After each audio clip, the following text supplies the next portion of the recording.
what's going on? I'm super excited today because, well, the other day I just finished my orientation at Landstar, and it was pretty cool. I got to meet some other BCOs, and got to meet some at the orientation center. I went to Jefferson, and I got to meet some other BCOs. You know, my big thing is networking.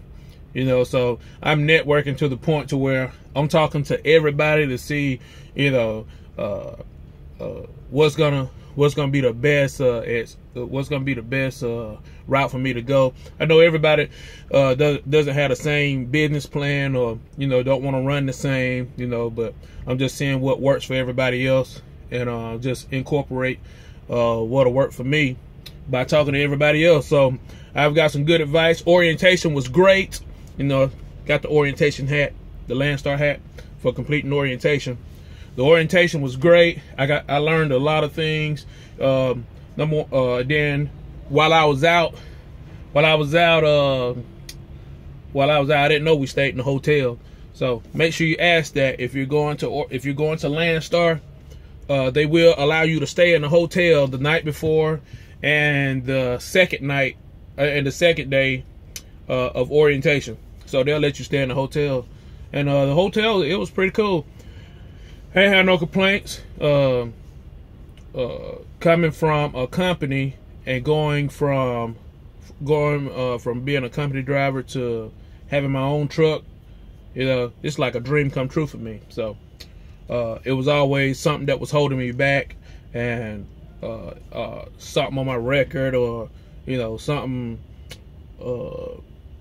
or I just didn't have the money. And so I was finally able to get my own truck.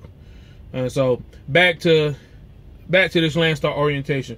It's a lot of paperwork, man. It's just, you know, it's not a lot of stuff you have to sign, but it's just processing a lot of information. And as you can see right here, got the book, the orientation book, resource guide.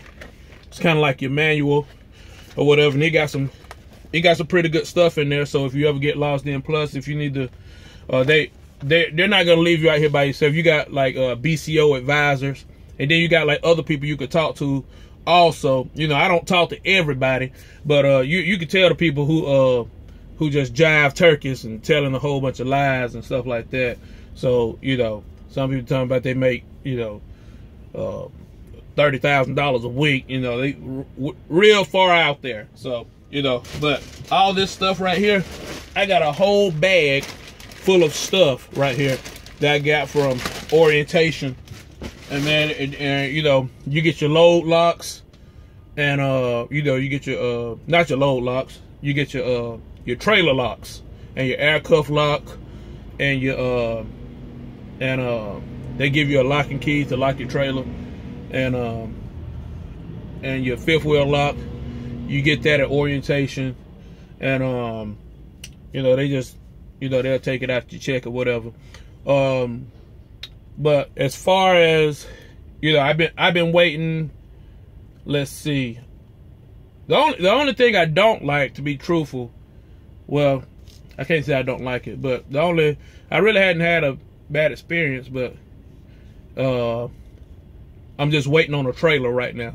And so, because I called on Thursday to get a trailer, and I didn't get a trailer Friday because the people who was in my region was out of town. So, and then I called back on Friday, and they said that I wasn't even in the system to get a trailer. So they put me in the system on Friday. So and then they don't work on the weekend. So I was able to spend the weekend at home though. So that was cool with my family and everything. So, cause I'm about to go out here, I'm really about to hit it hard and do what I got to do, make sure that I'm successful and everything. So I'll keep you along for the ride. And you know, if you got any suggestions or anything like that right there, I don't want no negative comments. So if you got any suggestions or anything like that, just let me know your suggestions, what you think I need to do, or what you suggest I do. All right, your boy.